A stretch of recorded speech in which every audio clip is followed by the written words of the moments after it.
We're going to do something a little different this morning. Mr. Smith has a witness here that's available only for a small window, okay? So we're going to go ahead and take that witness up now out of order.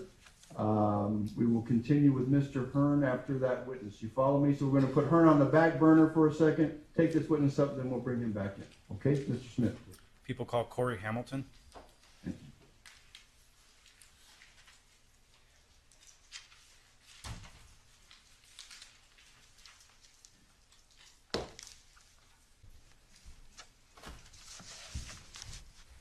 Go ahead and put your chair up, sir. You tell us your name and spell your last name for the record. Corey Hamilton, Hamilton. Thank you. Your witness, counselor. How are you currently employed? I work for BNSF Railway. How long have you worked for BNSF Railway? I just hit 5 years in July. In August of 2014, where were you assigned? I was a rapid responder in Tehachapi, California. Now, were you a permanent rapid responder or a relief rapid responder? I was a permanent. Do you recall when you started working as a rapid responder? I went exempt into that role in September of 2013. When did you first meet Robert Limon? September or October of 2013. Okay. And how did you come to meet Robert? He was filling in for the position that I was taking over until I got trained up on the position. Now, just in a given month, how regularly would you see Robert Limon? It varied depending on vacation schedules and sick leave. He was our more regular relief, so more than John Justice, who was our other relief at the time. How well did you get to know Robert? Very well. Did you ever socialize with him out of work? Not outside of work. He would come over before for meals and stuff like that, and we socialized before and after work. Where were you living at the time? In Tehachapi. So when he would come before or stay after, how much time would you spend with him? An hour or so. How would you characterize your friendship with him? It was work at first, and then it became, if I had a question about anything, I knew I could talk to him.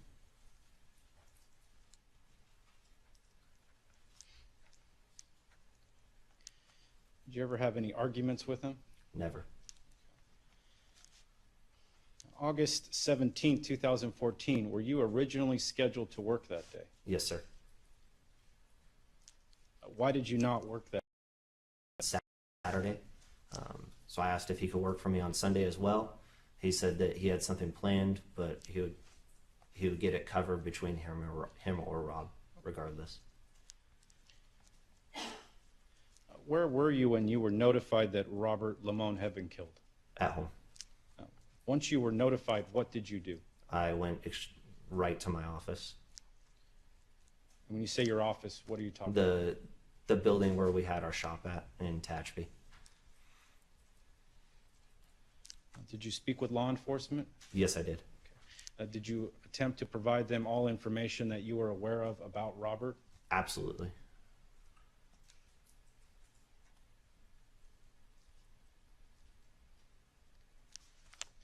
Now, in the time you got to know Robert, did you also meet Sabrina Limon? No, the first time I met her was at his funeral. Prior to the funeral, had you ever spoken with her over the phone? I know I spoke to her on the phone. I don't remember if it was before or after the funeral. Okay. After the funeral, did you have contact with Miss Limon? Yes, I did. Okay. Describe the contact. She called me, asking me if I had heard anything new in the case, if I had been asked to come back in for more questioning. I told her that I had not. I hadn't been contacted by the detectives at all. I found it extremely weird because the first time I met her was at his funeral. And And due to the fact you found the conversation extremely weird, what did you do? I called the detective right away.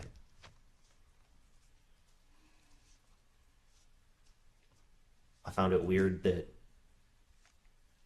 she called me when we had only met in person once.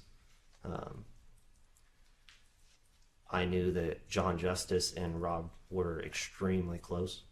I knew that they hung out, they went golfing, stuff like that in the off time. So I found it extremely weird that she called me and not him, somebody that she'd only met once. And when you say you called the detective, is that Detective Meyer, seated to Yes, my sir. right?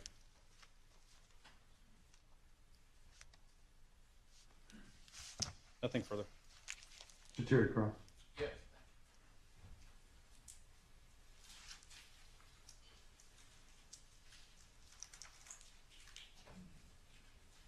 Good morning, Mr. Hamilton. Good morning. Would it be safe to say that most of your socialization that you had with Rob was limited to the times he was in Tehachapi working? Yes. In other words, you were never going out to Hellendale or Silver Lakes? No. Okay. And so we're also clear, John Justice didn't work full-time in Tehachapi, you did, right? Yes. Okay. And with regards to Ms. Limon calling you to see if you had gotten any new information, you were certainly closer to the location where the homicide took place, right? I was, but I was not somebody that knew her. The only time I had ever met her was at his funeral. So I it was. understand that. My question is you were working still in Tehachapi, right? Yes. You were still working for the railroad, right? Yes, sir. And she was calling you to find out, because you were in Tehachapi, whether or not you had any new information she didn't know about, right? Speculation. Overruled. You can answer. For something like that, I would have rather called somebody that I would have met and known personally. But John Justice didn't work in Tehachapi. You did, right? Yes, sir. Mistakes. Assistant. I'll rephrase. You worked full time in Tehachapi. John Justice worked there on occasion, correct? Yes, sir. And he was kind of a substitute responder when one of you was having a day off, right? Yes, sir. You worked in Tehachapi in the same location where her husband was killed, and she called you to ask you if you knew anything new, right? Yes. Thank you. Nothing further. Nothing else. All right. Mr. Hamilton, you step down, sir. Thank you. Thank you.